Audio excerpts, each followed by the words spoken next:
Bonsoir. Merci, Bonsoir. merci d'être avec nous. Alors, vous êtes, où est-ce que vous vous trouvez? Vous trouvez du côté de la place de la République, c'est ça, ou donc vous Non, appelez... on est un peu plus à l'écart. On attend des amis pour aller rejoindre Jérôme directement à l'hôpital. Oui, alors justement, comment vous réagissez à ce qui s'est passé place de la Bastille? Très grave. Là, ce qui se passe, c'est très très grave. Ils ont attaqué une figure à bout portant comme ça on aurait dit une élimination de leader en fait. C'est tout ce qui s'est passé. Il est à bout portant, il est en train de téléphoner avec son téléphone, en train de filmer avec son téléphone, sans agression, rien du tout. Il a été tiré avec un flashball à bout portant. Est-ce que vous envisagez des images sont très choquantes, il a perdu son œil.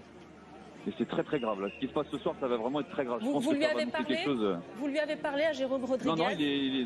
Non, il est parti avec l'ambulance et nous on va aller le rejoindre à l'hôpital. Les gens sont avec lui, les street medics se sont occupés de lui directement.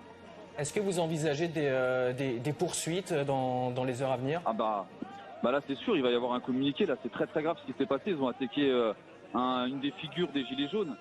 Je pense que ce soir il va y avoir un autre mouvement des Gilets jaunes qui va commencer à partir de ce soir. Vous savez qu'autour c'est intervenu cet incident alors que sur fond de polémique autour de l'usage justement des LBD. Quelle est votre position vis-à-vis de cette polémique? Certains demandent l'interdiction de l'usage de flashball. Ah bah là j'espère que ça restera pas impuni parce qu'on a la preuve avec les images que c'est très très grave ce qui se passe.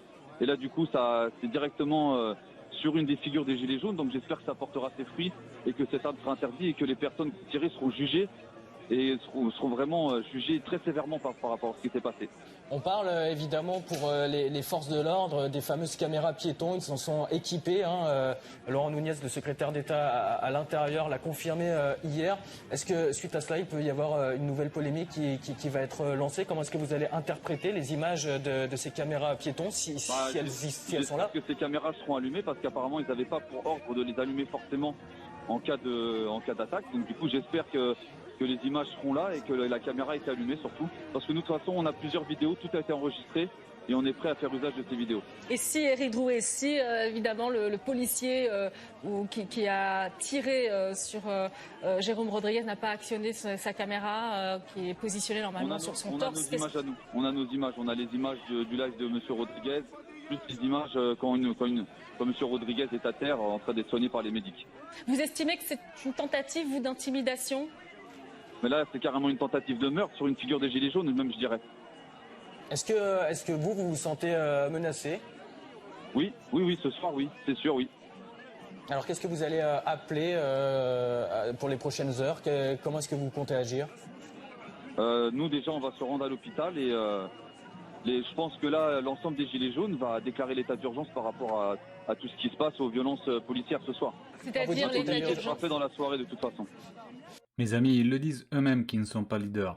Donc on va continuer à analyser tout ce beau monde. Beaucoup se connaissent, il y a plusieurs cercles, plusieurs cellules qui cherchent à avoir le pouvoir ou à sauvegarder le pouvoir actuel en feignant être opposants, être dissidents. Beaucoup d'éléments convergent vers Alain Soral, beaucoup d'adeptes d'Alain Soral, Wilson, Pinto, Farida Belgoul aussi, et le produit d'Alain Soral, et tous les autres adeptes des théories fumeuses du complot juif et khazar, alors que le vrai complot étourdi par la franc-maçonnerie. Mes amis, donc si vous reprenez mes anciennes vidéos par rapport à l'orchestration de Jérôme Rodriguez, ici nous voyons le visage du deuxième blessé. Si vous arrivez à le reconnaître, n'hésitez pas à m'en faire part. En tout cas, sur les images que nous voyons, il ne semble pas être blessé.